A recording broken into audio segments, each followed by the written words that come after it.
Hi, Thanks, Dave. Rolly. Hi, Kurt. Hi, Bob. Dave. How you doing? Great to be with you guys again. Mm-hmm. We've been working our way chronologically through the history of Taylor guitars. We conquered the 80s for the most part last time we were together. Things were starting to look good. You're starting to build some traction as employers and as leaders and building guitars in a factory and building some financial traction, and some good things were going on. And as I did some research on the 90s, I have to say it was an amazing, incredible, and impressive decade for you guys and Taylor guitars. And I'm really excited to hear all the magic that went on behind the scenes that you guys were leading. There was good stuff going on. You had already crested $1 million a year in sales by the end of the 80s. 1990, you had about 40 employees to start off with. Wow, we were in the Santee factory a couple of years back. TJ had joined us in 88 for TJ. Sales, and I think that was the first year we hit $1 million. We were still in Lemon Grove. Or we moved from Lemon Grove to Santee, went in 87, and then in 88 was the first year we did $1 million. And then we were only in Santee for 5 years till 92. 5 years, yep. So that's all we were there? Yeah, only 5 years. Wow. And that was a 5,000 square foot shop?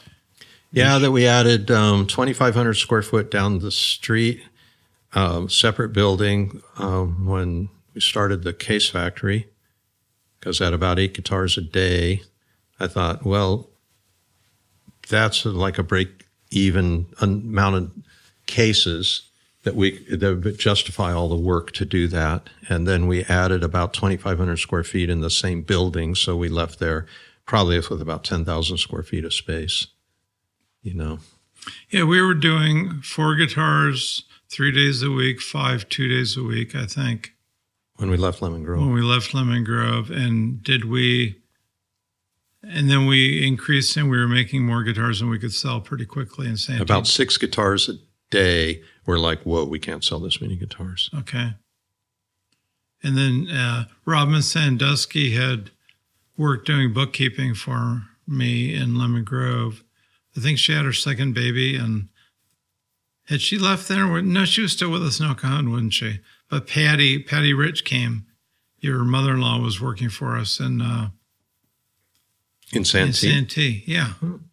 And that's right. I have pictures of her with a bandana on her head, hanging out with all of the guitar makers out front. and I met my wife in 1989, and she worked briefly answering the phone in Santee. Remember that? Yeah, I do. Yeah. Well, family affair. Mother-in-laws, fiancés, wives. Mm-hmm. Yeah. And it was, I remember your little office. I was contacted by John Vitro. I said, hey, yeah, I've seen your guys work. You did some really nice posters and stuff, and we'd really like to work with you guys. And he and Alan Bonine came out, and I met with them in your office. Yeah. And then we started working with them to build our brand, which happened shortly after we moved into El Cajon. And tell us how long that relationship has lasted. Still working with John Vitro now. I mean, we worked with him to build the brand. All those advertising campaigns we did starting around 93. It was Vitro Robertson. If I could distill all the great stuff that went on in the 90s, I would say that innovation really drove it. And not just innovation on the factory floor, but innovation in branding. And as I understand it, you guys took a motorcycle trip or several motorcycle trips, and the Harley-Davidson brand really inspired you, Kurt. Yeah, seeing their ads, I thought, boy, if we could do ads that would capture kind of that feeling of love and inspiration and dreaming about something that you love and have in your life. And their ads conveyed that. And when I met with, it was actually Franklin and Associates. They were in-house agency with, they went out to music stores and learned about our guitars and came and made a presentation to me in their offices. And it was Bob Sarasoli was the head of the agency, and John Vitro and John Robertson. And talked about ideas about how to how to present our guitars in advertising, and talked about how, well, you don't want to look like every other guitar ad, which talks about features or talks about, or shows an endorser, someone with your guitar. You need to be able to the best spruce, the best mahogany. Yeah, solid handmade. spruce top. You want to differentiate yourself. It's a waste of money unless you find a way to really differentiate yourself. And then they brought up they actually showed this very Harley ad that inspired me, that I wanted to capture that feeling, that same exact ad. And I was like, wow, that's like a Twilight Zone moment. Wasn't that the one that's like, I look up in the sky, there's the stars and see a 49 panhandle or something? Panhead or something. Exactly. It wasn't a motorcycle, and it wasn't, it didn't not include a motorcycle on purpose. It's just the purpose of the ad was, the guy looks up and sees a constellation and he sees a 57 panhead or something, and they brought up that very ad. So that was like, wow, that's amazing. And then we started doing some ad campaigns. The first one using stock photography, which you can pay just to use, look at a database of photographs, and you can pay to use certain photographs. And it was photos of trees and kind of paying homage to trees. And taglines were incredible. Incredible copy about how 2-page ads open up. The magazine. Trees, they provide the wood that goes into the guitars, and we ran spread ads, which people weren't doing in guitar magazines then, and so it was pretty impactful. And when I remember them. Yeah, when we first came out with those, we were only doing about $2 million a year. It was expensive. Teeny little company, yeah. Well, Kurt had a lot of nerve to do that, which you got to take off your hat to Kurt for doing that, because he went way out on a limb. But at the same time, he backed up his nerve with doing financial projections, going, if this could get us to there, we generate enough money to pay for the ads. So it was a little bit like, come on, 7, and, but it was more solid than just gambling. Yeah. It was well thought out, and he did it, and it worked. Well, we knew it was time we had to build the brand, because building the brand leads to increased sales, because it's so important to like and have confidence in a brand as part of the buying decision. And I'd been out selling guitars for a long time, and it was like we were unknown. So even if someone liked the guitar that they played that said Taylor, they were much more likely to buy a guitar that they'd heard of, they had confidence in, that all their friends would go, oh, good, you got one too. Right. And you had to figure out a way to make that work financially. And I've heard it said that branding is belonging. And that's exactly what struck you. Instead of selling guitars one at a time and hoping they stick, you wanted to build a brand that people could belong to. Yeah, well, I was amazed by the whole idea that people would decide that they wanted something and knew they wanted something based on kind of the brand impressions that they had. That, like now, I mean, I'm a Porsche guy, I love Porsches. Running into people that you see people, they know they want a Porsche, they wish they could have a Porsche, they dream of having a Porsche, they've never even sat in one before. How does that work? And the phenomenon of growing up during the Beatles, when that phenomenon happened, where it just became this huge, huge thing that people loved. And really, I mean, that was their music, but it was also the concept of the brand. So I was just kind of amazed and intrigued by that whole phenomenon. You talked about things that people could relate to. This is where,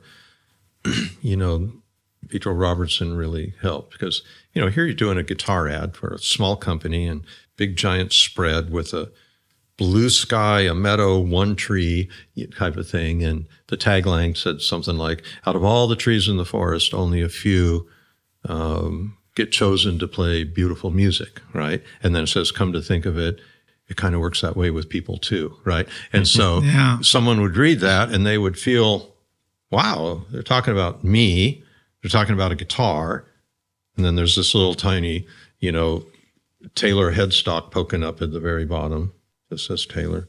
And that was as in your face as it could be. And there was a whole series of ads like that, and it was relaxed and confident and sort of bold.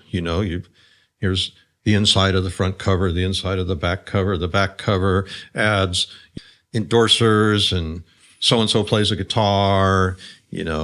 We make our guitars with this, our guitars, that. And then you open this up. It was brilliant, really. I would have never thought of that. Yeah, Never. It worked. And I mean, I had no idea how to execute, a campaign to convey that, but they did. So I was really lucky to hook up with them. Yeah. And really that was to, we were excited just to be in business and grow the company. It wasn't like a premeditated, to grow our sales by so much, we need to do this and that with advertising. It wasn't really that. It was more just knowing that was the next step, and it was an important step. And it was something I was super interested in too, figuring out how to do it. I'd like to add in that the agency professed, and I know they were lucky to work with Kurt too. They talked about it all the time. Man, clients like you don't come along very often. And they did work for some major brands that were tired, and they're like, those people won't let us help them. They won't let us help. They just want to stay where they are, and you guys want some help. And they were smart. They were good. They were good. Kurt recognized them, but they won a lot of Kelly Awards for those ads. And then we started seeing other people doing ads like that, not just in our business, but around. They took notice. Like insurance ads, copying concepts we did. Yeah, the Kelly Awards were for excellence in advertising. It was named after a guy. And the agencies would submit all these campaigns. There'd be like thousands of submittals. They'd have a judging panel, and they'd narrow it down to like the best 25 campaigns. And then, they'd be the finalists to get different awards. And we were invited many times, and we went to Manhattan, we went to Chicago, Santa Monica for the Kelly Awards because we were a finalist, and we were this teeny little guitar company. And it's like the Academy Awards. It's a big deal. Yeah, the other companies were Harley Davidson, Porsche, Mercedes, and we'd see really good advertising, which is inspiring. Jim Beam, Nike, Altoids. Wow. Altoids, a Curiously Strong Mint. I mean, that was clever. Yeah. And the agency that did that remade Kmart. To make Kmart cool. So, and we got to meet some of those people. Got to meet the people from Carmichael Lynch that had done Harley's ads, that I had admired all those years. I remember there was an article in Ad Week or Ad something that it was an editorial, and the title of it was, I wish I thought of that ad. And he talked about Vitro and you put together. Yeah. And our ads for a long time have been in college textbooks for advertising. That people admired them and they liked what we did, so they'd use them as examples. So that's work that I'm proud of that made a difference for us. It's interesting because, and you've both mentioned it before, the complementary skills that you brought to the business. But there is also some autonomy in that I suspect you guys weren't sitting down and meeting on every one of these issues and making decisions, voting together. It was trusting each other to run with some of these things, and you got your partner's input when you needed it. And is that accurate, or were you meeting and discussing all these things all the time? And because I don't know how you get anything done if that was the way you operated. Well, when Kurt says we went to the Kelly Awards, he went to the Kelly Awards, with that agency. If I said we went to a trade show that had CNC machines in, I went to that. So it's what you say is very accurate. Yeah. We both did our own thing. We had a lot of trust in each other. Kurt's like, I think this is a direction we should go. What do you think of it? I'm like, but there's no reason for me to decide that I have to have input in that or him with the factory. He's trusted me to take the next step in the factory. Yeah, but there came a time when I needed to include him more and more people rather than just being my decision on it. Because, you do campaigns, you do a campaign and another campaign, and they're a different execution of basically how to tell pretty much the same story, a new creative way on how to tell the same story. And at one point I brought him in because they're his guitars. and I wanted him to be able to weigh in on, some of the campaigns.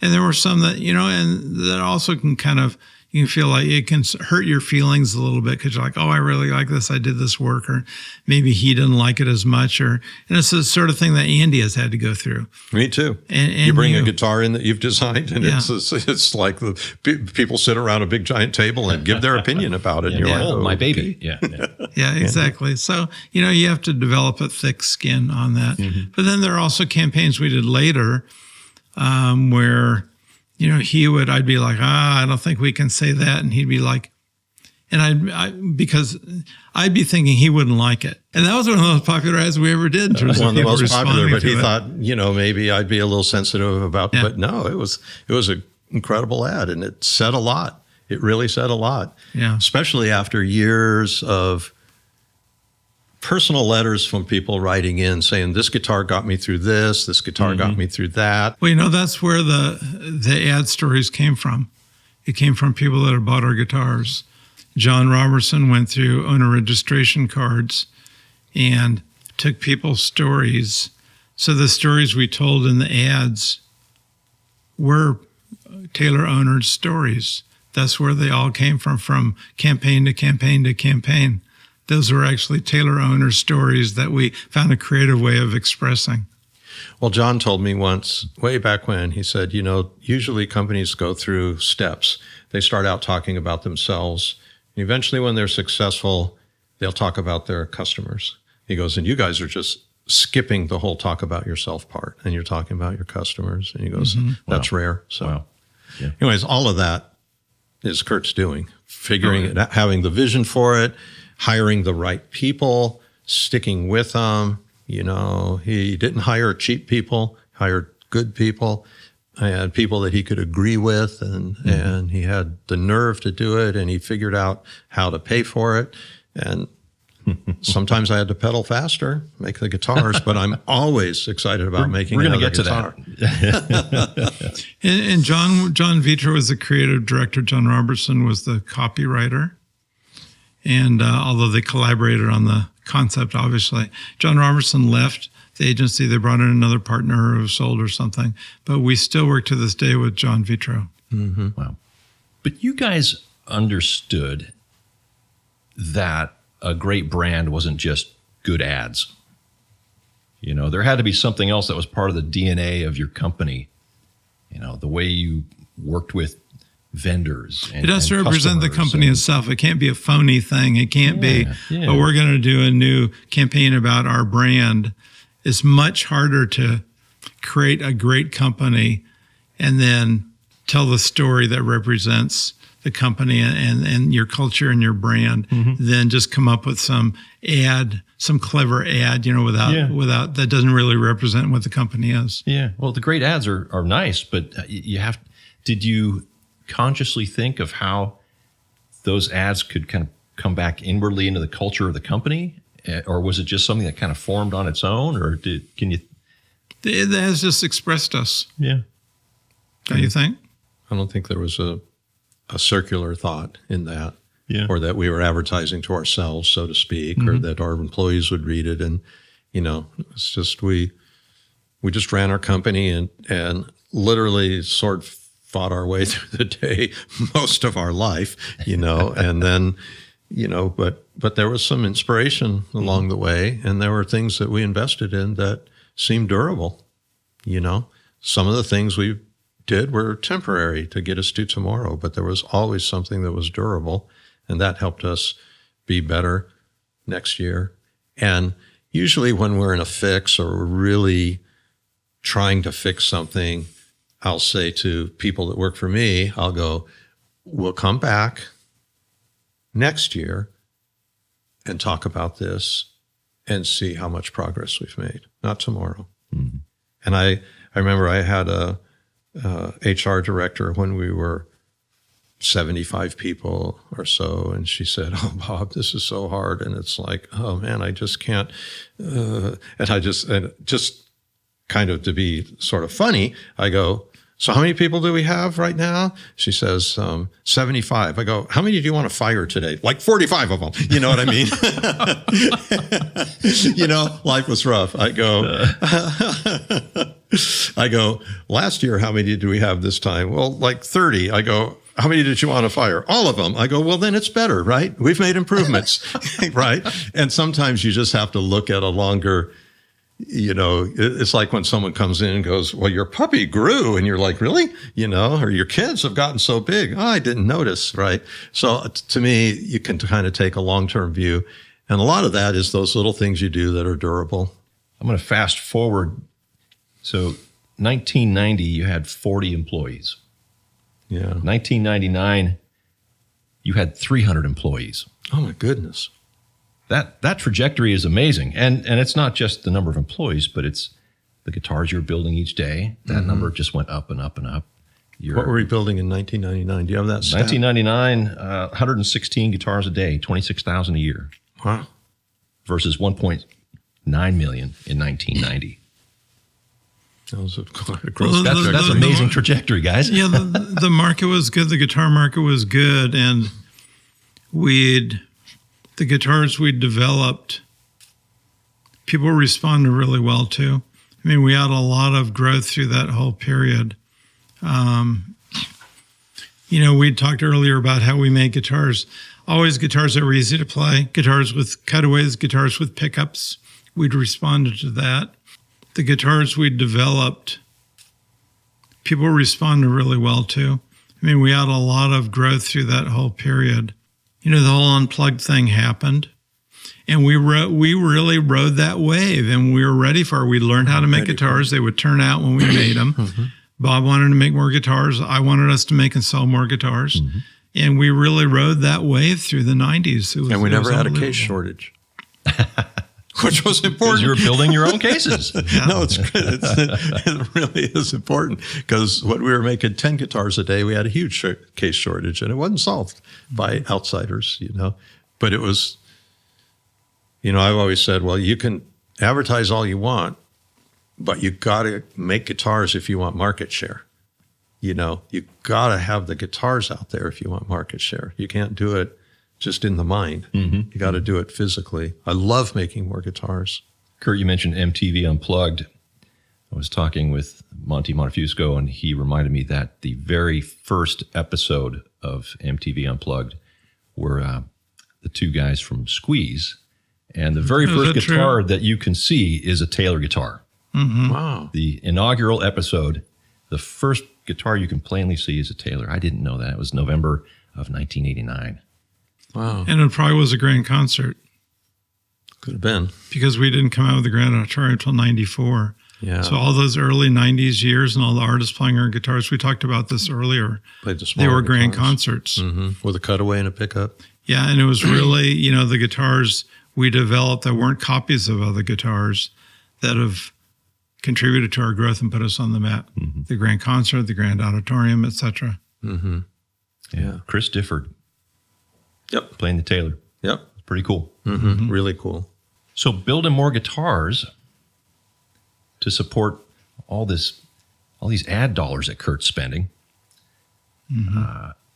Bob, tell us about the CNC. How did that even become a twinkle in your eye? CNC, for those people who might not know, stands for computer numeric controlled. So imagine you have an Etch-a-Sketch and you're trying to draw a circle. That's how a milling machine works. It has an X-axis and a Y-axis, like the two knobs on an Etch-a-Sketch. It has a Z-axis that comes down, so there's three of them. And if you could hook an Etch-a-Sketch up to a computer and it could turn the knobs with digital control, you could draw a really nice circle, and probably even a better one because an Etch-a-Sketch is analog. But, doing this by hand is kind of hard. So if you take a milling machine, a table, and give it code and cause it to move, you can drill holes exactly where you want them or cut a curve or cut something straight. So that's what CNC is. And the PC revolution, the inventive,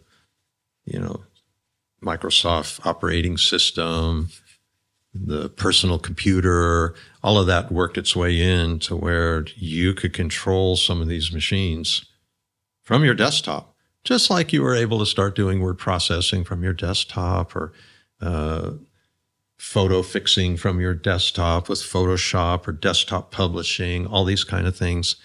And so that didn't really exist much more or much earlier, but I got introduced by Tom Anderson Guitar Works.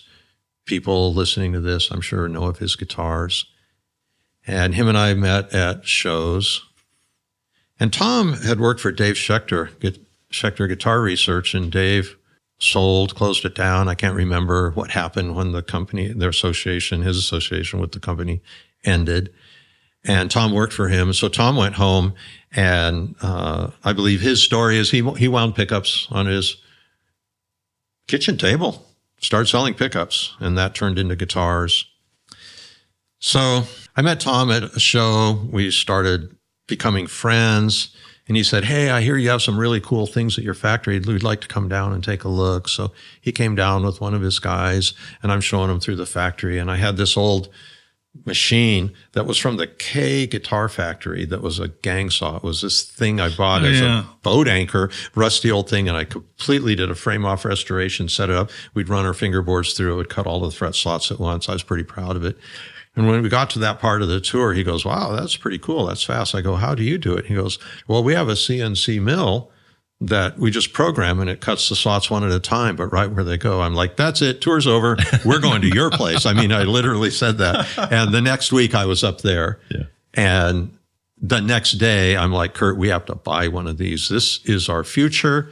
I can't give you an ROI, but I see my future, and this is included in the future." So we found the dealer, we found the leasing money, and we got that. The way Tom discovered it was Dave Schechter went to work for this new company called Fadal. And in our industry, people call this machine a Fadal, almost like a Kleenex, or they call a vacuum a Hoover in Europe, and the Fadal. Yeah, it's a That's Hoover. funny. Yeah, I'm hoovering. Yeah. I'm hoovering. It's a verb too. And so Dave called. Fadal stands for Frank, Al, Dave, and Larry. There was 4 guys that started it. It's just an acronym for the guys that started it. And Dave called Tom one day and said, "Tom, I'm working for this company that makes the machine that I would make if I was going to make a machine to make guitars, and you have to buy one." And so Tom did. And so Tom Anderson's the first one into that. And then he showed me, and then I went from there. And it replaced a whole lot of our factory. At that point, we had these process-built machines. Mm-hmm.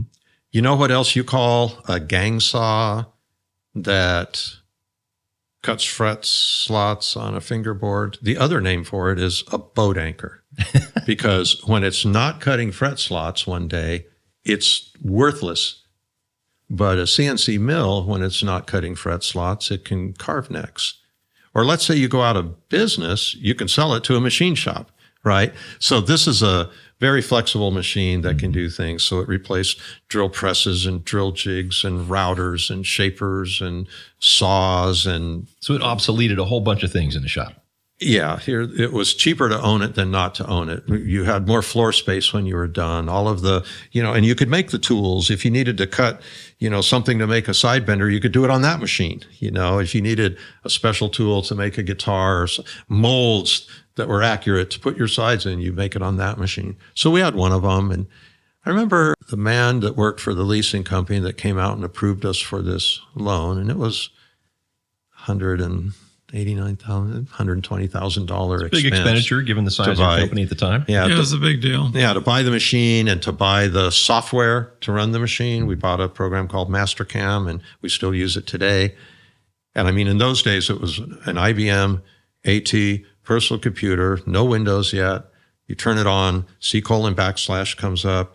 You would write MC start for Mastercam, enter. And then this thing would come up. There was no manual to learn how to use it. You just look at the menu choices, and it's asking you questions, and you answer them. Pretty soon you've drawn a guitar bridge, right?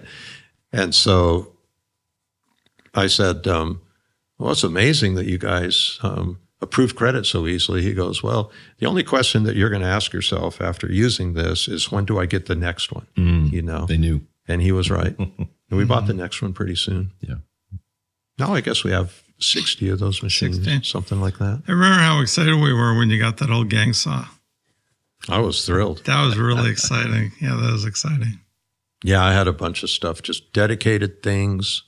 Say, for example, if we wanted to put tuner holes in a guitar, I would take plexiglass and real accurately, as accurate as I could, scribe, drill holes where I'm supposed to do it, enlarge those holes. And then you buy these things called drill bushings. They're these hardened bushings, and you press them in, and they're serrated, and you put them in there. And then you can clamp that to something like a peg head and then just drill right through those holes, and it lines them up where they go. Well, don't need that anymore. And there was oodles of them for all of our shapes and sizes, and 12-string and 6-string, and so that's how we would do a bridge. And you'd take a router and line up for a saddle slot, and you'd bandsaw a bridge blank to shape, and sand it and contour it and route it and scoop the edges and do all this stuff. And then all of a sudden you put a blank down and you start cutting a bridge.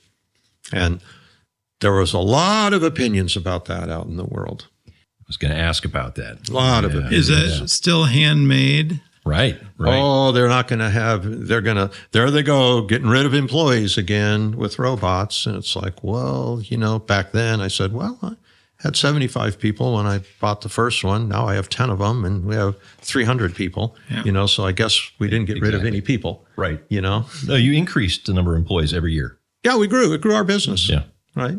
And we have employees that operate those machines and fix them. And you didn't lose employees. You gained employees. And to put a perspective on that, when we started, we'd make a wooden template for the saws. You hold it on the piece of wood. You draw with a pencil on either side. Then you go over to the saw and cut close to the pencil line, and then sand it to the shape. I mean, that's how it started, Yeah, and I always say, well, where does handmade start? Because if I have a template and use a pencil, isn't that tool? Aren't those tools? Would it be better if I freehanded it on a saw? Well, a saw is, it's like, where does handmade start? Yeah, guitar players are pretty funny about that. They want the precision of machine made. And I'm a guitar player, so I'm being honest here. But there's this notion of Geppetto with his apron at his workbench, hand making this guitar, and we don't want a handmade guitar. Well, yeah, and we want a guitar that has a good design, and that we want the ability to produce that design, right? And sometimes our designs are really complicated, because what happens when we first got into CNC milling of the pieces that go into a guitar, we were basically copying operations that we did by hand. We were having that machine mimic what we did before, just make that part for us a little bit more accurately. But what happens with that is all of a sudden you can think in three-dimensional space. When you draw a line on a CAD program, computer-aided design, there's no width to that line. Now, if you're a woodworker, you're going to know that someone will say, cut to the outside of the line, cut to the middle of the line, cut to the inside of the line. Those are all standard terms. Why? Because how wide's a line? Well, in the computer world, the line is 0 wide, right? And our machines have a resolution of 2/10,000ths of an inch, right?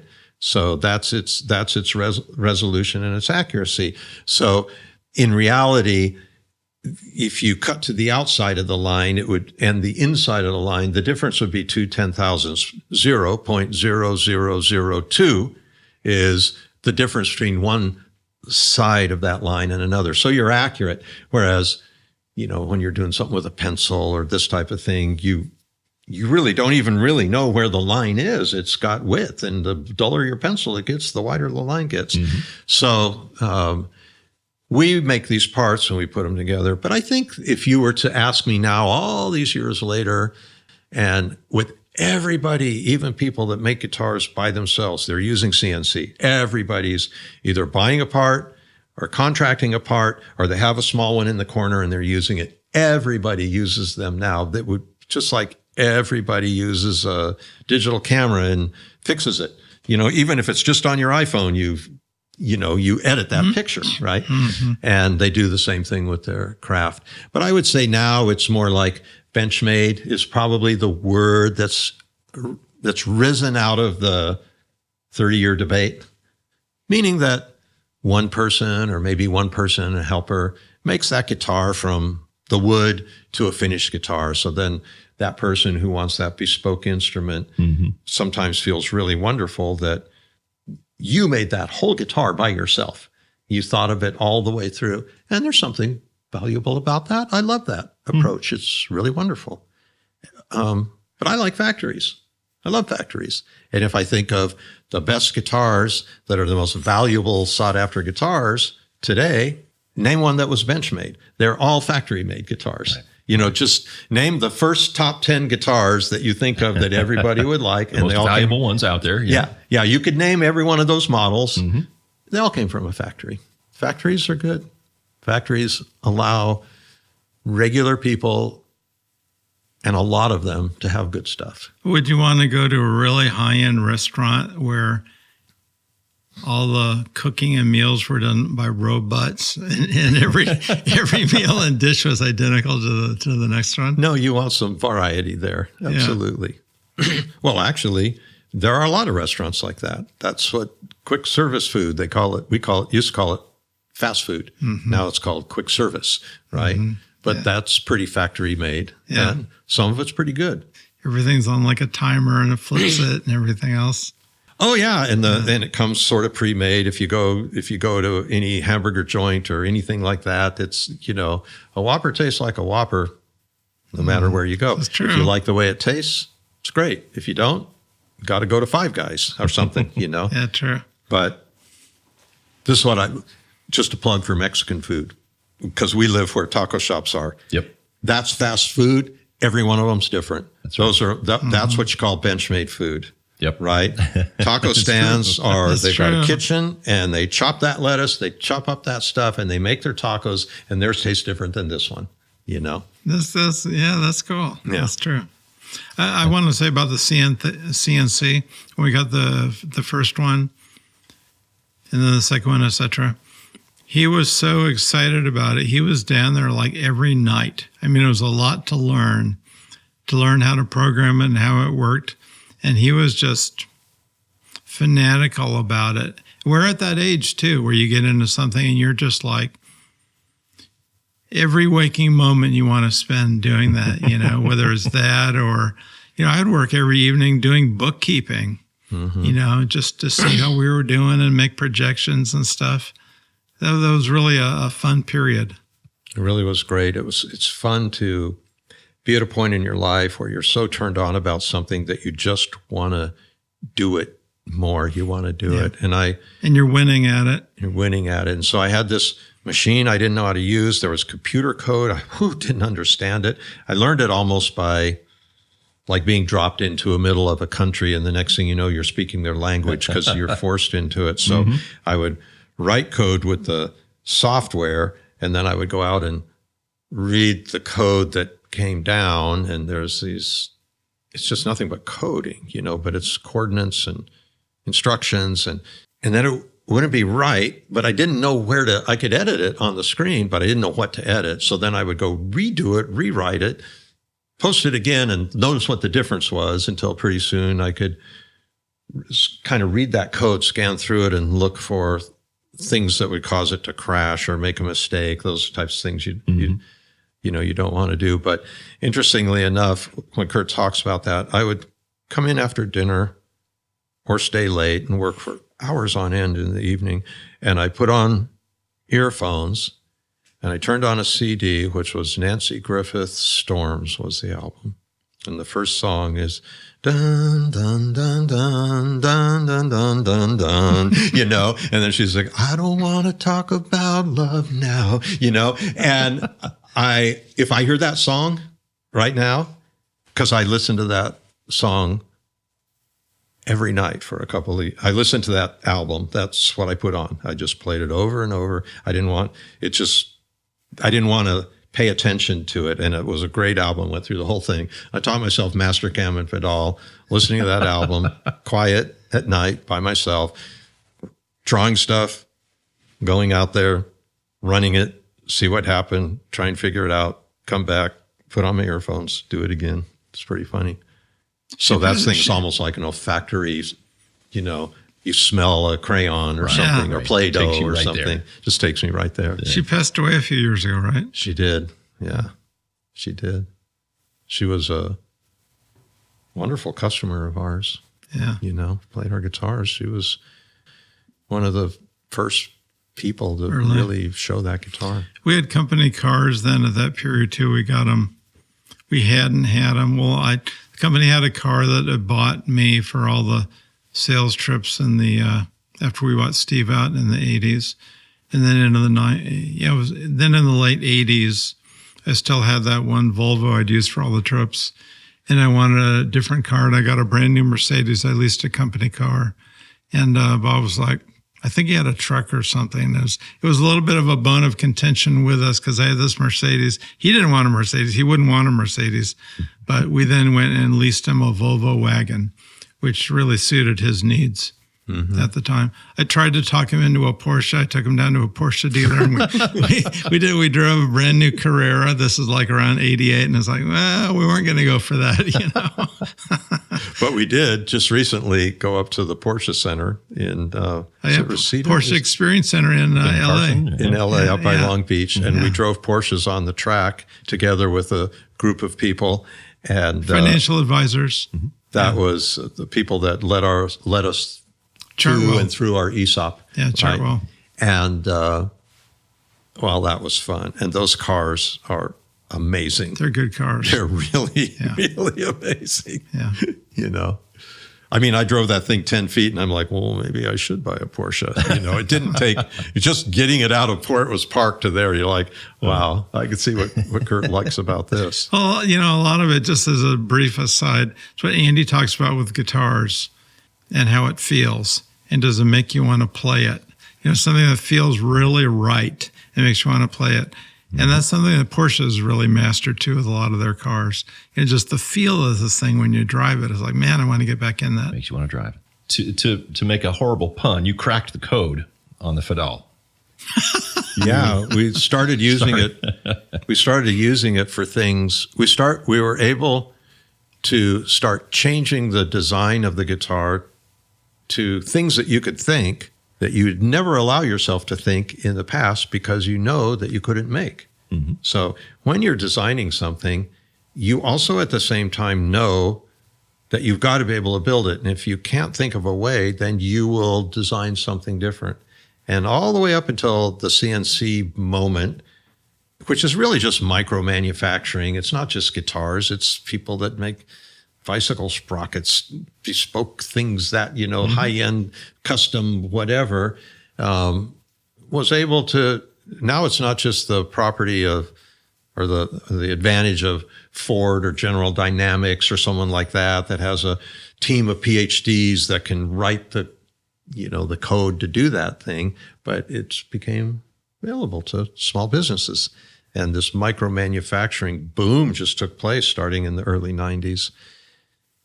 And so pretty soon my mind started getting freed. It's like I could think of something that up till then would have been impossible to do. Whereas before, guitar design, when you mechanized it, often had to get dumbed down because the machines that were available couldn't do what a person could do by hand. It might be able to do something faster, but the intricacies, you had to adapt a furniture machine so you really couldn't carve a brace, in those days, or, make a neck shape in those days, all these things that you couldn't do, but all of a sudden you could. And then the designs got more complex all the way up to like what became our NT neck, or what we call the Taylor neck now. You can't make that neck by hand. Can't be done. Building guitars is very physical. You're looking at me like, yeah, no kidding. Imagine how many we've built, both of you. And how much did that save a toll on people over time? I had to imagine it's, there's so many operations are just tough. Well, let's take polishing guitars, buffing guitars. Oh, man. That's every person that owns a guitar factory, the buffing room, they just have people going through there, and nobody wants to do that job for a long time. So if you fast forward all the way to now, we're on our third generation of robotic machines that can pick up a guitar, and they're smart. They feel the guitar. They feel it. And you've got to be able to operate that machine and write the code, and we're constantly improving it. But that takes a job away that's hard on people.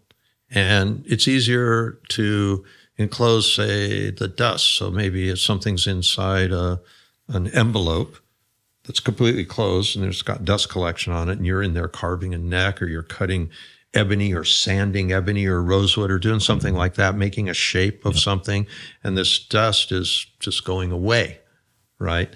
And who wants to breathe that? So people they can be cleaner. It's a more civilized way to go. Or even with lasers that we do now, because CNC machines can't do what a laser does. A laser, you really don't have to hold the piece. So if we're going to make something on a CNC machine, we've got to figure out how we're going to hold it, because there's a lot of pressure on the cutter. Yep. And so we always say, if we can figure out how to hold it, we can cut it. All that fixturing, yeah. But some of the fine things that we do with a laser, you just put it down, and there's a table, kind of a honeycomb table, that's got air from a fan drawing it through so the smoke can go out the roof, and that's just enough to hold that back down, or that top, or this thin piece of something. The laser comes in, there's no pressure. It doesn't push on the wood. It just evaporates the wood. And so you can make these little itty bitty tiny parts on a laser that, for example, there's 3 little braces that go around the sound hole of a guitar. So you have, let's say if it's an X-brace guitar, it's like this, right? And there's holes here. So there's a brace here, a brace there, a brace there. And to make those, you got to cut a strip, and then you got to cut these things, and you do it with a saw and a little miter thing, and then you try and make a machine. Tiny parts. Teeny tiny parts that you try and hold. You don't want to waste wood. And making that little part there was never a good way to make that part. Now we put strips down, the laser goes, and then you pick up the parts, and they're done, because it just cuts them where you want them, and it doesn't chip it, and it doesn't push it, and just that kind of stuff. So people think, well, you've got this stuff, it's not handmade anymore, but is it important to you that someone takes this piece of wood and they draw on a pencil and they cut it and they sand it? So basically these machines make parts, and we then put them together. People go, well, did that take all the handwork away? And I go, well, we have 1,500 employees. We have 60 CNCs. I guess there's some handwork left to do, So it changed everything for us. And everybody else in the industry, they started moving that direction. And we encouraged so many guitar manufacturers to go that direction. There were guitar manufacturers that would send teams, and I'm talking every guitar manufacturer that you can name, right? Big and small. Can we send some people out there and see what all you're our doing? competitors. They would send a task force out, and they'd spend a week. And I remember one, they said, well, we'd really learn how, can we make bridges on that? Guitar bridges. And I go, well, bring your designs and we'll draw them and we'll send you home with bridges. Of course you can. And they got to go home with bridges in hand that were exactly what they wanted, that they spent a week making out here at Taylor. And they were able to sit down before their finance department, and they had the disadvantage of having to give a return of investment, an ROI on that. And they're like, I wish I was you, where we could just decide we need it. I go, well, it sucks to be you, but that is my advantage. And eventually they moved that direction. Well, that's always fascinated me. I've appreciated that about you guys, because you have been very open with competitors, and you've helped them, and that's unusual, but it was a fairly common thing. We've learned things from them too. Yeah. And a good relationship with your competitors makes life much better. These people are my friends, and we say hi to each other, and we, raise a glass. There was one one company that was installing an automated system in Finnish, and I was talking to the guys that did it, and I said, when you guys make this work, I'll fly out and I'll take you all to dinner. And they did, and I did, and it's like, because to me, it's like a huge win for the team. What's the team? The guitar building team. Yeah. He's always been super generous that way. It's fun.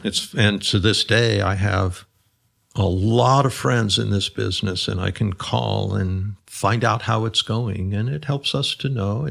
We can read data and see how sales are going, but it's just nice to know that so-and-so's feeling a slowdown, so-and-so can't keep up, so-and-so's having trouble with, wood legality, so-and-so's switching wood to something, so-and-so's doing that. And we know what people are doing because we're friends. And our industry, when it comes to making our product, I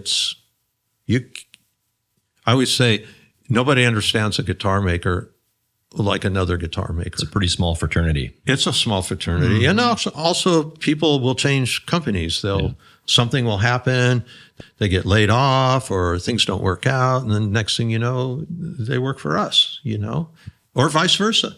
There have been times when someone's not working for us anymore and they work for somebody else. In a way, it's like a sports team, it's a cast of characters. Yeah, they always find a new team. Yeah, they find a new team, and they take those experiences with them. Yeah, that's the case in sales too. Yeah. This industry tends to keep people in it because we're drawn to it, and that's one of the great things about it. Yeah, and you come with experience. Yeah, because your acquaintance or the applicant that says, I sold such and so shoes and took it all the way to whatever, or whatever. I don't know. Doesn't mean that I was a car salesman. I was this. I was top of my field. I sold machinery. I was top of my field. But you're like, man, but you got a lot to learn about guitars because they're nobody understands it. Yeah. Even we. We're still learning. So let's talk about Matt Gazzetta for a moment. What was Matt's influence? Oh, Matt was on the floor. Matt was great. We met Matt at the American Dream. He had the shop behind the American Dream shop, and then we became Taylor, and Matt was still there. And he was an inventor. He became partners with a guy, Don Visco, a Yamaha dealer in San Diego named Don Vesco, who also built Bonneville Salt Flats speed racing land speed motorcycles. Racers, yeah. And he held the land speed record for years and years and years and years and years. What was really interesting is the limiting factor was tires, because he would go so fast the tires would, so they had to start working with aluminum wheels and tires, because the tires would expand and come off at a certain speed, so there was all these, it wasn't like he didn't have enough power to go faster. Yeah. And Matt was a partner with him, and he made motorcycle parts. He invented what we called the skinny fat tank. It was a very polyethylene tank that was roll molded, that was skinny down here so your legs could go together, fat up here, and it held a whole lot of gasoline for enduro racing. And Matt did all these kind of things, and he had this shop next to us, and he went to art school in LA, and he was a good designer, and he was a good. Did you go to that one in Pasadena that a lot of car guys go to? Yep. He went to art school. He's a graduate of art school. Really? Wow. Yeah. Heavy duty. Heavy duty. Matt would always say, heavy duty. That was his exclamation. And nice guy, really, really nice guy. And eventually, him and Don Vesco, retired. They went their separate ways. Matt did a bunch of different motorcycle things. He's the only guy that ever made a fairing for a motorcycle that made it go faster rather than slower and get better mileage instead of less mileage. He made a motorcycle once, and he rode it from San Diego to Daytona Beach on one tank of gas, right? Yeah. With his fairing. Whoa. Yeah. Yeah, exactly. And so he had some world records that he set in the Guinness World Book of Records. And he invented an archery bow that shot faster than a speeding bullet, and did a bunch of things. And we moved to Santee, and he stayed in Lemon Grove, and one thing led to another. And he would come out and he was, hey,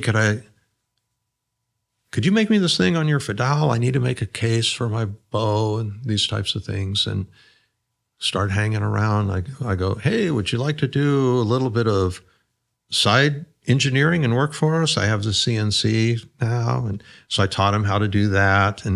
And he started designing some machines and fixtures. He was real good. And we've been friends for 15 years by then, right? He was 10 years older than me and Kurt, I'd say. And, but in the early days when we would have these shop parties we talked about at the American Dream, and we'd have a potluck and people would bring food, they were always there, him and his wife and his 2 little baby girls. Yeah.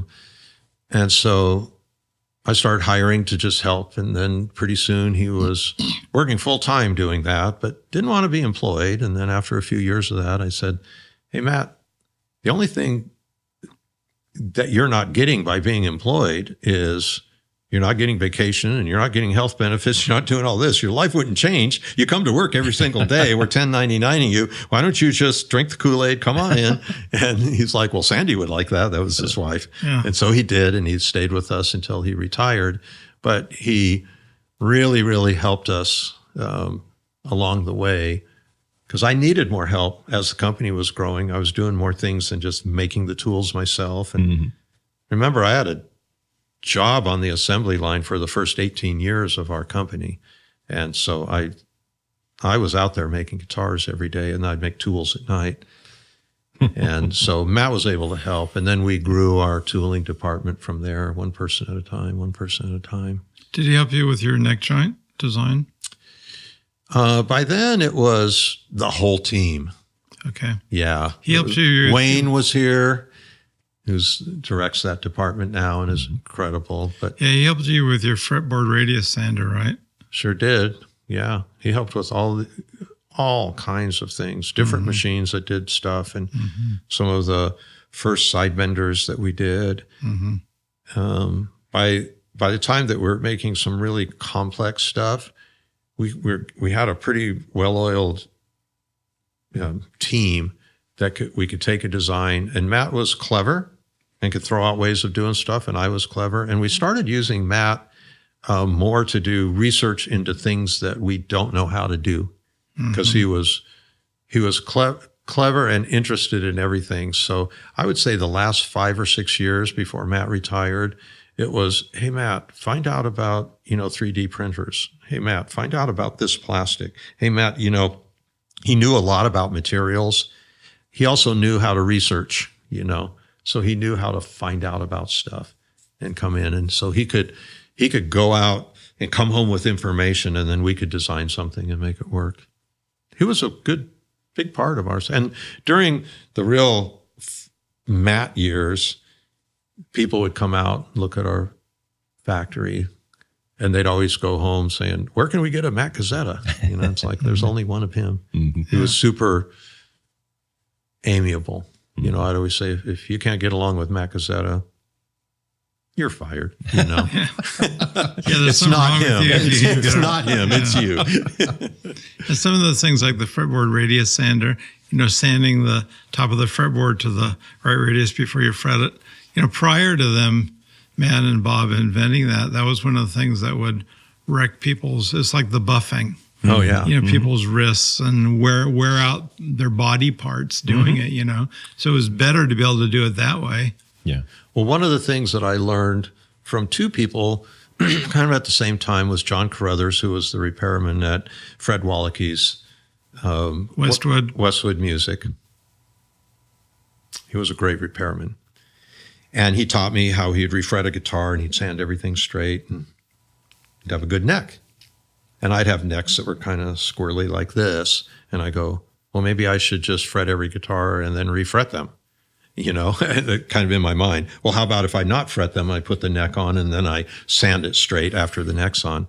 And then John Larrivee, of course, like, yeah, Bob, that's how you make a good guitar. You sand that thing after it's on. And John had this really cool machine, which was a 3-pulley belt sander. It stood on the ground, and it had platen, like a piece of steel that had the shape of the fingerboard in the carve and the thin belt that went all the way around like this. And you'd hold a guitar on it and just like push the fingerboard into it. It took a lot of skill, and Johnny was good at it. You know, he could do that. John Larrivee or Carruthers? John Larrivee. Okay. Yeah. And so those two people, it's like, yeah, I can make a good neck by refretting it. And John's saying I can make a good neck by not fretting it until after the body and the neck are joined. And so we did that, and we did a lot of handwork to it for a long time. And then we made that machine like John Larrivee has.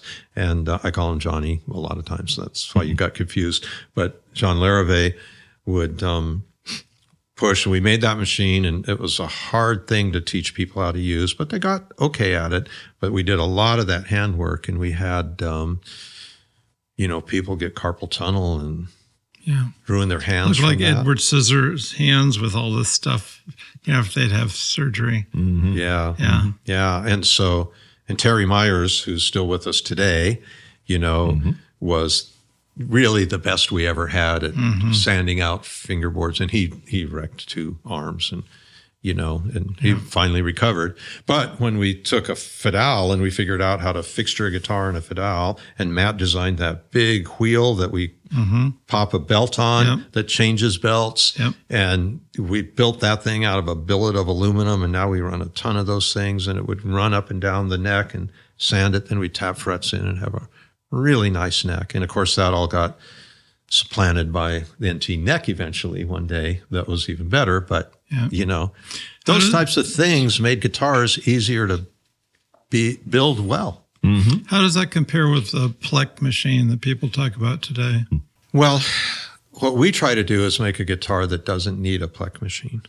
Mm-hmm. So a Pleck machine can take a guitar that has irregularities in it, and you put it in, and you tighten the strings, and then it will hold the guitar in that shape, the shape that it's naturally coming to. Then you can loosen the strings, pull them off to the side or take them off, and the guitar is in the shape of a guitar strung up. So that's pretty cool. Mm-hmm. And then it comes along and it measures the frets in the fingerboard. And if it doesn't need much, it'll come in and just mill all the frets so the top of the frets are right under tension. And it's real smart about that. And if it needs more than that, you could take the frets out, put it all back in, and it'll actually mill the fingerboard into a round, and then you can fret it and put it back in and adjust it. But we don't use a Pleck machine on our guitars, but we do use a Pleck machine in our repair shop. Okay. Because the guitar's already built. The guitar's already built. It comes back. It's old. If we need a little bit of work, we can do it on a Pleck. And we also can use the Pleck machine as a diagnostic tool, because it can show you, like, say, how are our necks turning out? We could put it in there, and it can give us a readout of how well it's doing. But we work to make guitars. We don't file our frets in our factory. We put frets in and we're done. But it's amazing. The whole way we make necks now makes a guitar that doesn't really benefit from Pleck. It's a lot of time and expense on Pleck. And Pleck is pay to use. It's a subscription as well as a purchase. So it can get real expensive because you're hooked up to the internet, and they know every time you run it. It's not yours when you're done. Who invented it and who owns that? Company in Europe. I haven't paid a lot of attention to Pleck. Okay. Joe Glazier, one of our great repairmen here in the United States, is sort of an American partner with them. Oh, okay. Yeah, that's what I was thinking of. Yeah. And Joe came out to help set up the Pleck we bought. We bought one when they were out here I think it was for a NAMM show, and they were showing it, selling it. We bought it off the show floor, kind of like people might buy a guitar off the show floor. We get a special deal, and it was already there. And then Joe came down. But before, one time Joe came out to talk about Pleck. We showed him how we make our guitars. And he's like, I can kind of see why you're not eager to buy a Pleck. Your guitars are turning out pretty good. And I would say that our guitars turn out pretty good, but it's not easy. I say we do it, but barely. And that kind of goes to that point where it doesn't bother me. unless it's a cheap factory copy fest, that's starting to bother me. Copy design, copy things like that, But for the most part, if they're upstanding citizens in the guitar world and friends, if they can come out and take videos of my factory and go home and do a better job, knock themselves out, because we barely do it. I mean, we're living the life and we barely do it. We're not doing it with one hand tied behind our back and, smoking a cigar with the other hand. It's hard to get that neck that you don't have to pleck, even though we have the method.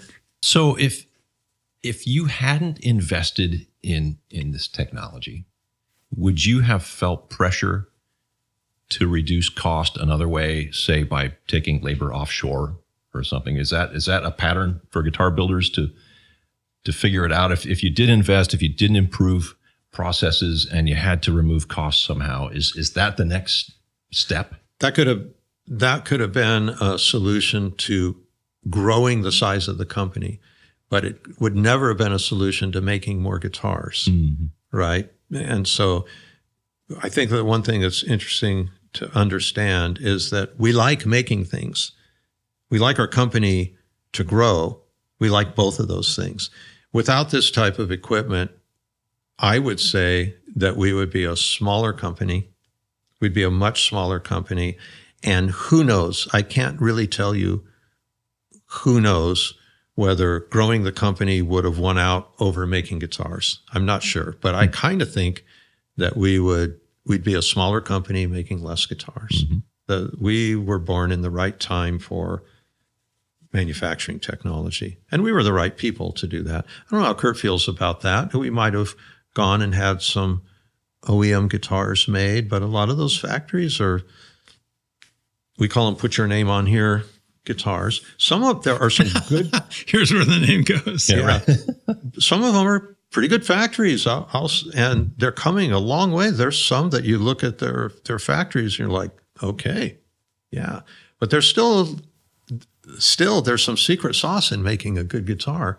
And it's not a secret to us. We could talk about it all day long and tell people, but are they willing to go through what we go through to get there? Usually not. Yeah. Or they don't or it goes over their head. So I don't know. How do you feel about that? Would we have been tempted to go to Asia? It's not your purpose. We went to Mexico. That was our Asia. Yeah, I with CNC. I may have leaned more that way, but we have to decide together what we both feel good about. So I'd say probably not. I would say probably not. Yeah, I mean, you pushed hard to do Mexico. You took us down there. Met, what was his name? Not Bizarre. Was Bashar. Bashar. Who ran the Fender. He started that Sonata. Factory in Fender. Yeah, that's amazing. He showed us the ropes. Yeah. How long ago did we do that? Did we start with our first operation down there in Tecate? I think it's 22 years or so. Really? Wow. Yeah. That's been really an important part of our growth and our success. And that's, Bob saw that we need to go there. That was one of those, I see my future, and this is on the road to our future. I think that's the first time I ever said about a project, in 10 years we'll be glad we did. And we sort of coined that around Taylor lately, is we'll do something and you're not going to be able to tell people what the ROI is. We're going to invest, but we can just say in 10 years we'll be glad we did. We started investing in something. You've got to create that future out there. And I saw that, because there were times in our earlier, tenure, in the earlier days when we're like, San Diego and California is not going to be an easy place to do business. It's going to be expensive. And, well, we live here. We want to live here. And then one day, maybe we should move to Austin, which I'm glad we never did. Maybe we should move to Arizona. Maybe move to Spokane, which I'm glad we never did. I like living here. But what ended up happening is we're here and our Tecate factory's there. Yeah. It's an hour to get there, including crossing the border and making a really pretty little country drive to get there. And so we can go all the time. And so that truly is our factory that we built from the ground up with our people, our machines, our methods. It's beautiful. And it gives us really Well, it's our factory. It's what we want, and the only name you put on here is Taylor, So it's our guitars, and we were able to design guitars for down there, and it's smart. A huge important part of our business because I'll tell you, some of my proudest moments aren't the megastars that I see on television watching my guitars. It's the kid on The Voice or American Idol who goes up there, they're 18, 17, 21, 15, and they're playing a Taylor guitar, a big baby, a GS Mini, a 110, 114 CE. And that guitar sounds as good as any guitar can sound on television. I mean, the front of house guys see it and they're like, hey, this is great. That's the guitar that they could play. Mm-hmm. That's the guitar that they could afford, and they're playing music with it, and that makes me more proud because those guitars are getting into the hands of young musicians or people that don't have a lot of money. Mm-hmm. Don't have to be young to qualify. Yep. So I'm real happy with that. Yeah, that's our offshore factory, so to speak. Yeah. Yeah. 50 miles away. Yep. If that. Not even that. Yeah.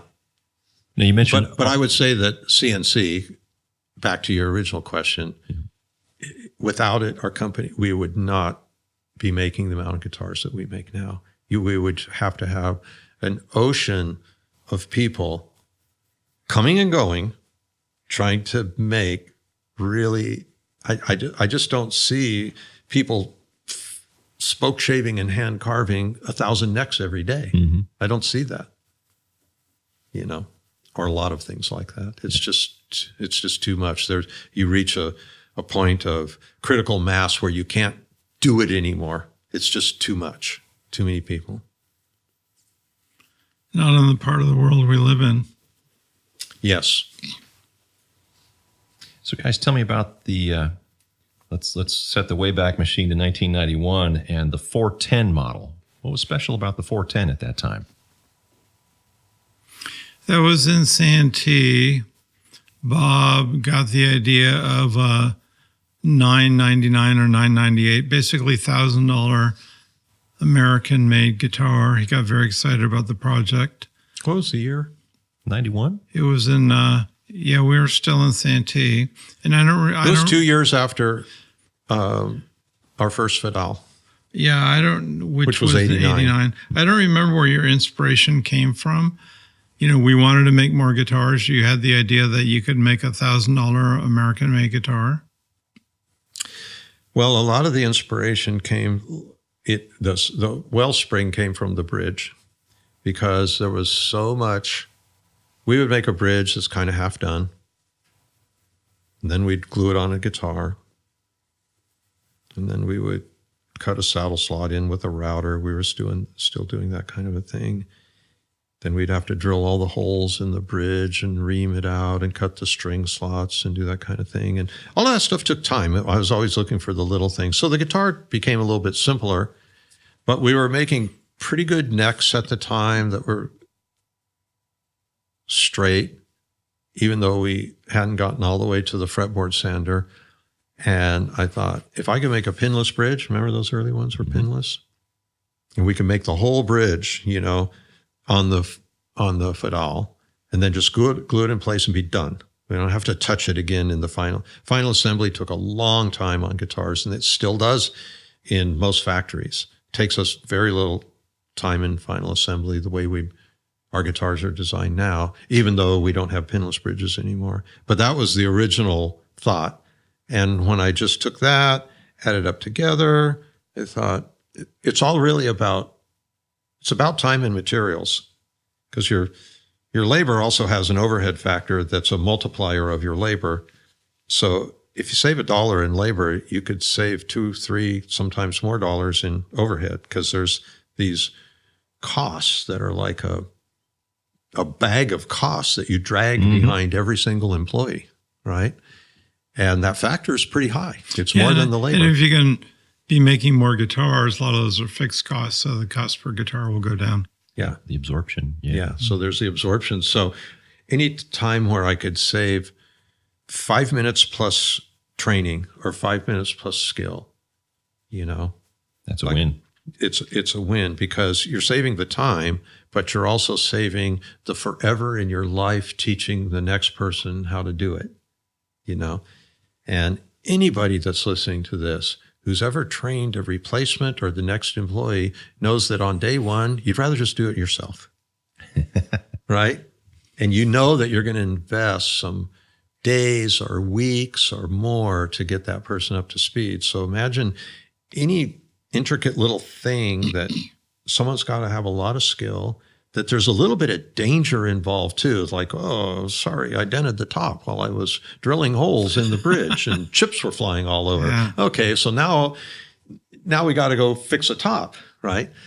So anyways, that was the inspiration of that. And the guitar worked. It was a lot of those, it's got to be the right time in the market. And we sometimes do things when we have a need, when it suits us. We'll pull something out when we need it. Because the market wants everything all the time. Did that have a And they want it different? cheaper. Did it have a different case as well?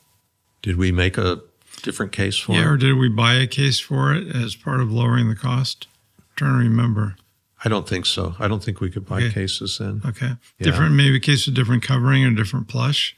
I think maybe we made a black case with a more of a dog fluffy kind of plush. Kurt, Because we were using that crushed velvet, and then that's when we started using the black fluff. Okay. So I think you're right. Yeah. Okay. Different case.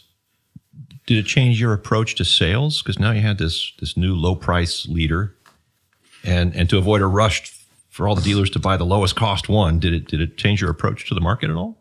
Well, I started tracking for accounting. I was tracking them differently in terms of like stats and cost, because you couldn't just look at the total number of guitars. Mm-hmm.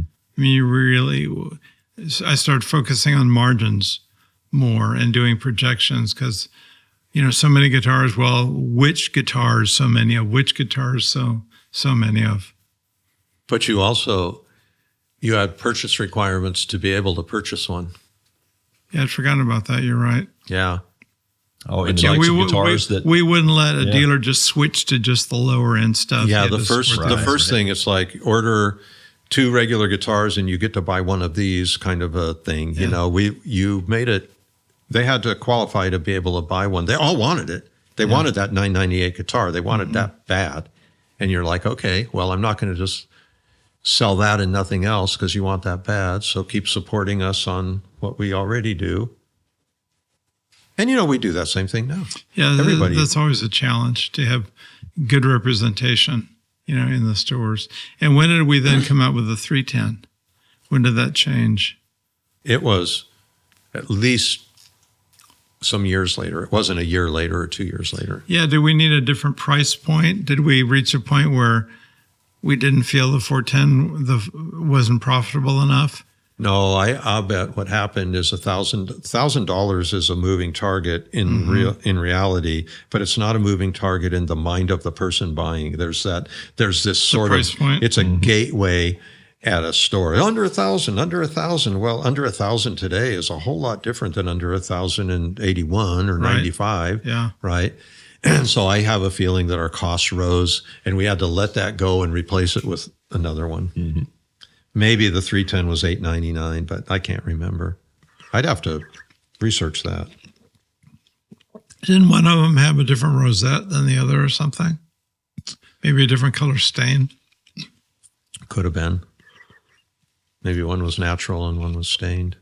Back in Lemon Grove, we had a 3-ring and a 2-ring rosette. We thought that'd make a difference. Okay. But by the time we got to Santee, it was totally different. Okay. The 510 was 2-ring, and what was the other one? 610 or something was a mahogany before it was a maple. Yeah, at first. Lots of dreadnoughts back then. Yeah. you guys made the move from Santee to El Cajon in 92 to a 25,000 foot facility. 20 never plus, outgrow that. 20 plus a 5,000 foot mezzanine. Okay. Yeah, we thought that would last us till retirement. Well, it has. We still have it. And then some. Yeah. And then some. Tell me, artists weren't a big part of your ad campaigns, but tell me about the Leo Kottke connection in the early 90s. How did that come about? Did he call you? Is that how it happened, to talk about guitars because he loves talking about guitars? Yeah, he bought a guitar. He bought a guitar and he called me that he bought this 555. Didn't he buy one down in Florida? Then he maybe bought one at Nuke Coupe or something. Anyways, he bought one or two. And then some time passed and he called me one day. Leo and I had an interesting guitar chatting relationship because we could talk about guitars for an hour or 2 hours at a crack. But a really interesting, one of the most wonderful phone calls I ever got, and there's more to this story that I think about afterwards, like the power of a brand. Because Leo Kottke is branded as a 12-string player. Mm-hmm. But here's the funny part. He called me one day and he said, I've been up all night playing this guitar. All night. I watched the sun come up playing on my guitar. It was a Friday night that he stayed up, and it was Saturday. And he goes, tonight I'm playing it in my concert. I'm putting 12-string back in my concert for the first time in 19 years. Whoa. So what a great feeling to have made a guitar that would cause Leo Kottke to start playing it in concert in 19 years. And what a powerful brand that nobody noticed that he wasn't playing 12-string. It's like what people think about you, they think about it even if you quit doing it, which works to our favor sometimes, because every once in a while we do a worse job than yesterday for a few days, but we get forgiven because everybody does. They make a worse donut today than they made yesterday, and then they catch themselves and make a better one, and the coffee gets yucky, and then it gets good again, and things go up and down. They don't just get better every single day, and so there's strength in that brand, and that's a story that I tell often. It's like nobody noticed. He was still the 12-string king. Leo Kottke, I love him. Love the way he plays 12-string. And it was that morning I found out, you haven't played a 12-string for 19 years? No, not since that guitar got stolen. It's been that long. I'm like, well, I guess nobody noticed. It doesn't matter what you do. They still think you played a 12-string. So I'll never forget that conversation. I felt really proud that we got him back into it. And then that just blew my mind that nobody noticed. Then the Leo Kottke came. We put the cutaway on it and braced a little bit because he said to me, Bob, I want a guitar that tunes low. He goes, I fundamentally disagree with the idea that a 12-string guitar should be tuned at concert pitch. He goes, that's not the instrument it is. The instrument is like nothing to do with tension, nothing to do with strength. That guitar should be tuned down to D or even C sharp. That's where that guitar should live. Almost like baritone. He goes, that's what a 12-string should be, at least my 12-string. And so we made that guitar, and it could tune both ways. You could go both ways with it, put two different sets of strings on it. Leo Kottke has been quoted as saying, the most important thing about a guitar is that it's made out of mahogany, and he said that more than once. And this was a mahogany guitar. And then we were making Leo Kottke models, and mahogany was getting really hard to get. So we used a wood called kaya, which is also called African mahogany. And we were getting that, and we were making it out of that. And you can't tell by looking that it's really different. And it's the same weight. It's used a lot. Paul Reed Smith's mahogany guitars are kaya, right? For ages they've been kaya, not mahogany from South America. And it's not even a real true mahogany. It's not a Switina macrophylla. It's Chiavarensis is what its Latin name is. And so he called and he said, I've been playing a couple of these in the store. And they don't sound right. Are they mahogany? And I go, you can tell the difference? He's like, well, it seems something like there's something going on. I go, yeah, they're not mahogany. They're a mahogany very much like wood, He's like, oh, I can hear the difference. I go, okay, well, I'm going to scrounge up enough mahogany to make your guitars. And then mahogany got easier to get some 20 years later when things changed and we had different ways of getting it. But yeah, he noticed. He noticed right away. Well, that's one of the challenges of working with artists. They know this stuff. Their ears can hear things, maybe that your ears can't, but they're artists. Yep. He could perceive it. And he came out and played a little employee concert for us. That's right. When we had before the 1980 building. Yep. That was awesome. Really awesome. Yeah. So 1994, it's a big year. Couple of things that Taylor is really, really known for. The Grand Auditorium being one of them, and Wood and Steel being the other. Mm-hmm. Both the same year? Wow. Well, 20th anniversary. Oh, yeah. Yeah. Yeah. Yep. Yeah, so Kathy and Matea had been playing our guitars, grand concerts. Those had gotten really popular. We were doing really well with them. And she was in town for a concert, and her bus pulled up along with her husband, I think.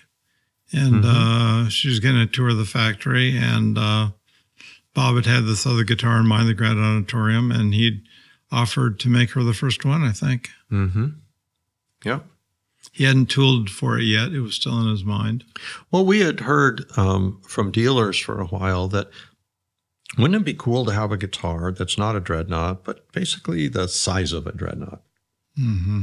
And we had these shapes that could kind of get there. Mm-hmm. And you had interest in me doing that, and I had interest in doing that. Mm-hmm. And that I started working on the drawings for that. And it wasn't until then that I really found my groove in what a Taylor guitar shape would be like. That was the first. And I went back and redid all of our other guitars over a period of time. Yeah. The Grand Concert shape changed a little bit to reflect the curves that we were using. By the way, Andy and I feel the same way about curves. Even like if you would ask Andy, so tell me about Larry Breedlove. He'll go, Larry could draw a curve. That's what I'd say too.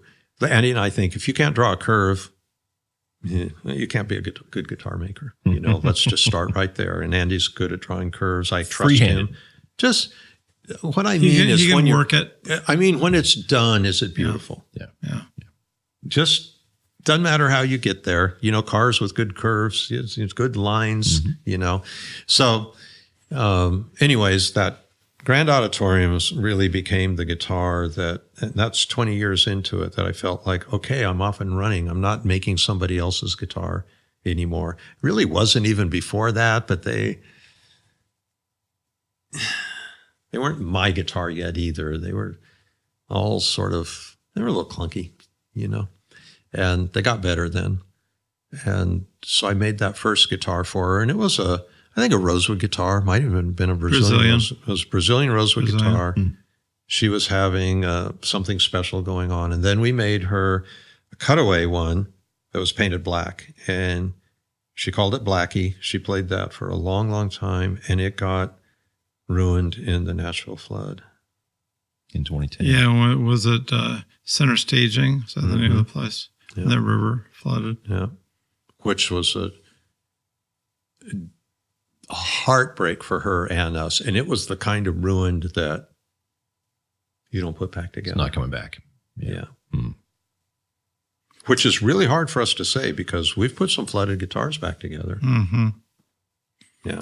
Yeah, and then we started working with Vitro Robertson, and then coming up on the 20th anniversary, wanting to launch a consumer newsletter to kind of include people in the brand because they were interested. He recommended we work with a fellow named Scott Myers that we started working with. Still in touch with him to this day. He's retired now, doing a lot of surfing. And he designed our logo, that logo. Back there, actually a guy named Miguel that worked with Myers designed that. Scott did our first websites. He helped with the design of our Wood and Steel, which was on newsprint to begin with, which is what Bob wanted. He didn't want something institutional looking. He didn't want it too polished, so it was on newsprint, to begin with. And then we worked with Scott on our catalogs and brochures, starting with the introduction of the Grand Auditorium, because we offered it in several models, and it was a limited edition and a little hand stitched, small catalog. And we did really well with that. Did introductory limited edition versions for the first couple of years, then started rolling it into the line, and it really took off. That's the guitar that built our company, that Grand Auditorium. Yep. Eventually you could maybe distill it down to the 814 CE, but the 514 CE was a good one. And I don't know if I've told this story. Mahogany cedar. Cedar top. The mahogany cedar. Yeah. And we had let that guitar out, and we were at a Nashville show, and this guy was sitting down strumming Nashville Cat. Did I tell this story? I can't remember. He's strumming away. Tell again. And he comes back and he's like, "Y'all Bob Taylor?" I go, "Yeah." He goes, "Thank you for making this guitar. I love it." And I go, "Yeah, what do you like about it?" And he goes, "Well," he's just strumming chords. He goes, "Well, I'm a studio guy, and I do this 8 hours a day." And he says, "This guitar does this better than any guitar I ever owned." I go, "I'll take it." I'm a guitar strummer, so I really liked that. I'm like, here's a guy who strums and he makes a living 8 hours a day. That was a good sounding guitar, the mahogany cedar. Yeah, that was really the hit. That was the hit. Yeah. So wood and steel, to this day, I can't think of another company that is as transparent as Taylor Guitars has been, just with being able to ask questions and just discuss what's going on in the company and that kind of thing. Was that always the impetus for wood and steel, to give people a window into what's going on and be transparent and open about how the factory or how the company worked? Yep. Yeah. Let them into our living room, we'd say sometimes, you ask, we answer, we'll share what we're doing. And it brought us to here. We became trustworthy over the years because wood and steel wasn't a bunch of hype. It wasn't like a big, giant Taylor guitar ad. We just talked about, how we make guitars and what's important to us, what we're working on. There was always a section on how to play, or, the road dog section where you feature people that are out on the road playing. There was something that common people and pros and people that are just getting interested could listen to. And now it's in 7 languages. And we've gone all digital. All digital. Yeah, this was the last printed issue, at least for the time being. And that's a little bit sad. We've gotten some letters about it. But it's really a budgetary concern, the cost of postage and printing. And we reach more people with digital. It'd be nice to be able to do both. We don't see how we can, budget-wise, for the time being. Some people are unhappy about it, which I totally understand. I like receiving it too. Me too. But yeah, I'm unhappy about it. But I'd be more unhappy if we harm the company budget-wise by doing it, And so there's just, I always like to say, you can do anything you want, but you can't do everything you want. Yeah, it's been interesting because, you see magazines that are having a hard time but have stopped publishing now. And in the car field, it's been really interesting because some of the publications I see that are doing the best now are not really subscription. They're like, say, Haggerty, the insurance company, that embraces the whole car culture and keeping driving alive and learning how to drive cars with manual transmissions. And they insure a lot of collectible cars mainly. They put out a number of publications that are really, really good, and it's part of their business. Or recently, a company called Avance. That's another car culture kind of club to encourage driving, and they have different branches in a few cities, and they do get-togethers and drives, and they publish a very ambitious publication. And they just did a cover story about one of my cars and a 20-page article about Taylor guitars and Singer vehicle design that modifies Porsches. But that, which is very specialized interest, that seems to be thriving in terms of publications. Yeah, you have the rich photography and the long articles and you can thumb through it. But we have to admit to ourselves and our customers need to admit that we aren't a publishing company, and yet the amount of wood and steels that we printed when we printed them were many, many, many times more volume than the guitar magazines that they buy. A lot of those magazines are 50,000 and we're 350,000. It's a very, very expensive. Pretty big circulation. It's a big circulation. Yeah. And we don't charge advertising. It's just nothing but a pure cost. Yep. But for us to write the articles, do the stuff, put everything together,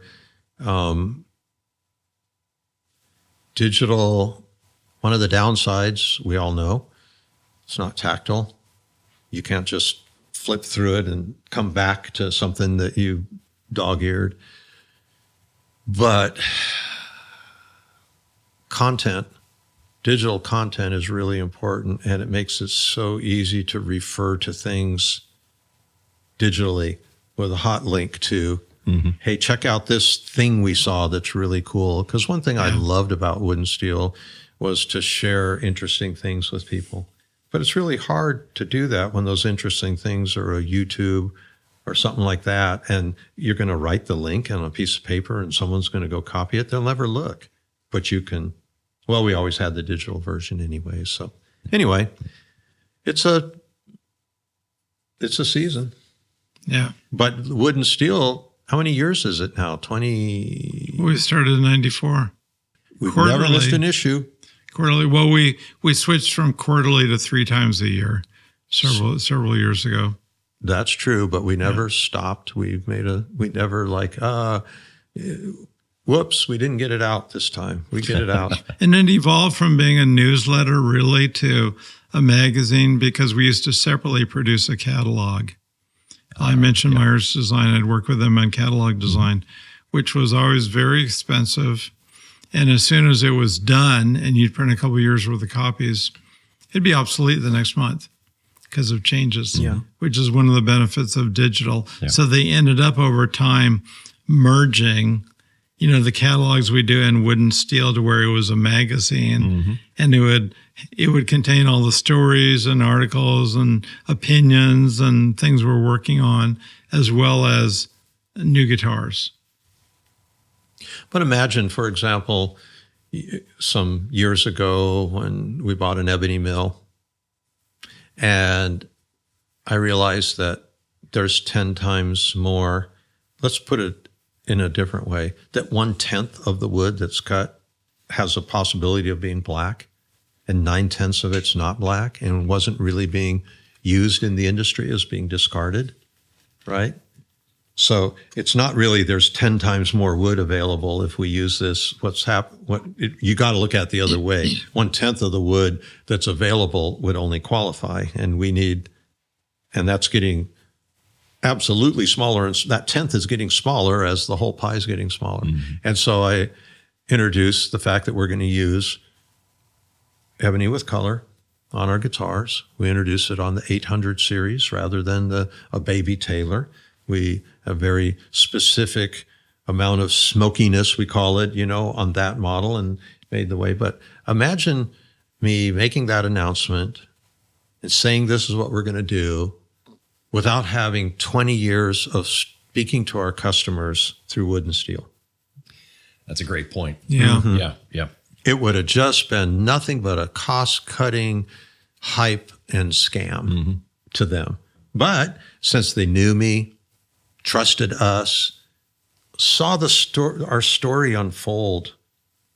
In fact, when Tim O'Brien came to work for us as our VP of marketing, he said, telling your guys' story is easy for me. This is after a lot of his great marketing experiences he had outside our company.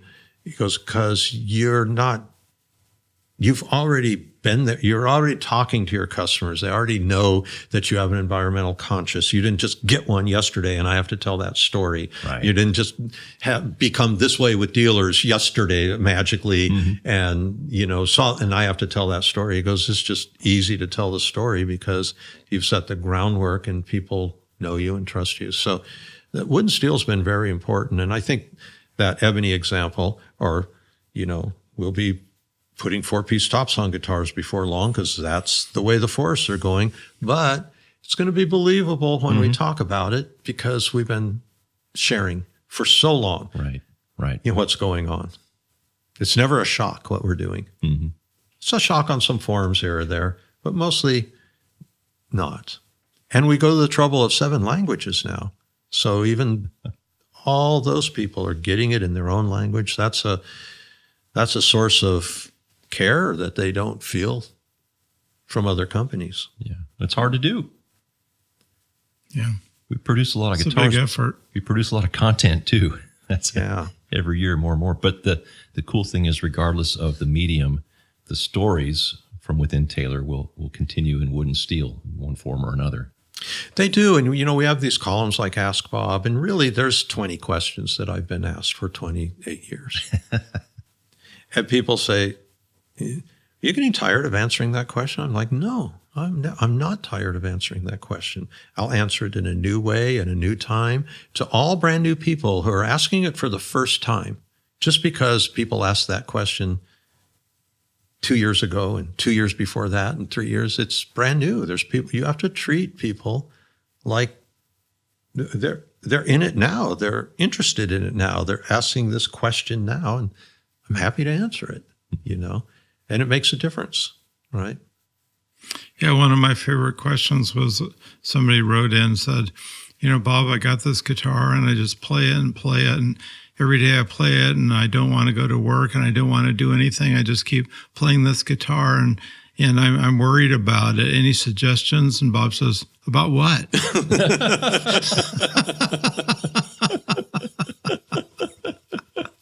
Actually, that wasn't a question. That was an ad we did. Oh, yeah, it was an ad.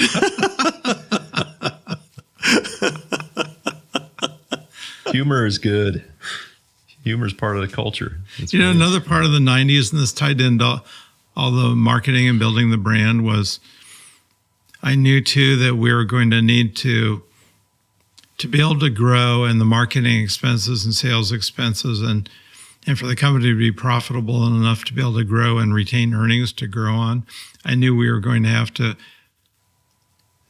market and sell and develop a higher end for our guitars to yield better profit margins. Maybe this isn't something that's popular to talk about, but the more expensive guitars, you have a better profit margin. So I knew that we were going to have to develop higher end guitars and do a good job marketing them and making sure the guitars were could stand on their own, as a more of a premium guitar, to be able to fatten our margins enough to where we could afford to grow and finance it ourselves and not have to take on a financial partner or, have to borrow too much from banks. So that was part of the marketing too, with the higher end guitars, introducing the presentation series and other guitars we made all along, where we keep try to push that a little bit further. And it's interesting too, because those are things we've talked about. I'm pretty frank about that in my Ask Bob section.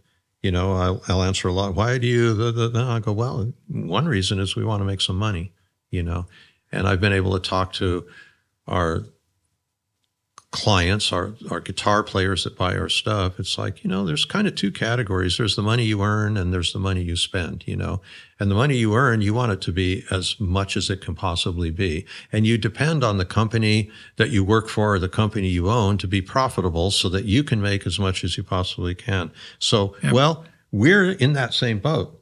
We want to make as much as we possibly can so that our family can earn as much as we can. That's fair.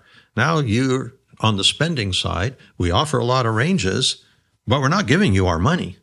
That's really not, that's not the way it works. And it's like, that's the answer to that question. Yeah, we do that because we have to be profitable. There's no sin in it. We're not the big corporation that's trying to cheat you. It's give you and you say that in different ways, respectful ways, and also sometimes, it's like Dad just have to sit down and have a little talk, and I'll use Ask Bob for that to just. I've written about all kinds of things, even some like, why are you guys buying and trading so many guitars? Pick one of them and keep it, or you'll never experience that 15-year-old guitar that's so delightful. That why is it that every time at any given point, there's a change that happens in a guitar in the first hour it's born, and then somewhere in about 3 years, and then another gear at about 15 years. How do I know this? Because I've been building guitars for 50 years. And 15-year-old guitars often, almost always, sound better than the one we made today. And so people go, well, when's Taylor's golden years? When did they make their, you watch people do that, and it's like, yeah, it was 12 years ago. It's always 12 years ago, right? And it's like, I said, buy and sell all you want, but pick one or two guitars, keep them forever so that you get to experience what happens to a guitar, because it's real. It's real that happens, and there's nothing like it, Yeah. And so it's kind of fun to talk to people in that way. And I've developed a relationship to this ether of people out there where I can, kind of, now get out of here, you knucklehead, and that's good. And hopefully I can continue to do that for a long time, because it's one voice, and Kurt has a voice where he writes about for the company. And we're going farther back in the pages. Andy's more up front, but the personality that Kurt and I bring to the company, I think we should try and keep that for years into the future. Yeah, I don't know anything else out there like it, and it drew me to the brand early on. Nobody's doing this. Yeah. Sorry to be a fanboy here, but well, that's okay. So part of that I was talking about, it was to be able to fund growing the company and remain independent. That's and right. Remaining independent has been really at the forefront for a long time, and that's a big part of farming an ESOP and selling. That's a good point, because that's a different our, point than I just made about people making money who work here. Yeah, and we're still an independent company. We're a pretty big guitar company. We're one of the major American guitar companies, but we're independent. We didn't have to get sold to a financial firm or another guitar company to keep doing what we're doing and provide for succession of ownership as we get older. By the way, Martin is still family owned after almost 200 years. Amazing. And that's amazing.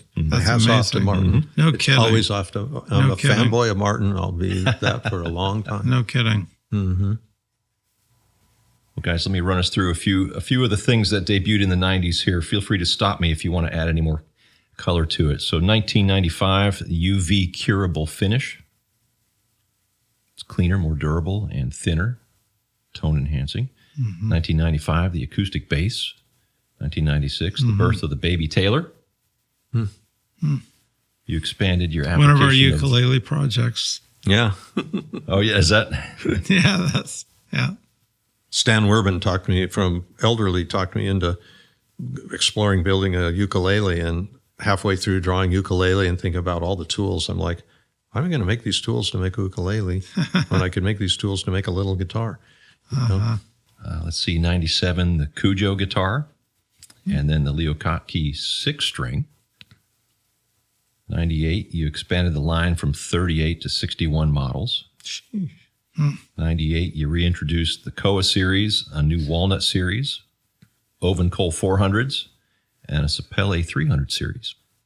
Ovenkohl and Sapele were not used in our industry before then. Now they're staples. Yeah, some of those were marketing and sales. Others were, came from Bob, like Ovenkohl. Yeah. Wow, we were slackers that decade, weren't we? Yeah, and here's more evidence. You expanded the 1980 building to 44,000 square feet. Yeah. Yeah, we added More room to slack around. We added 44,000 with the Second 1980 building. Yeah. Yep. It's quite a decade.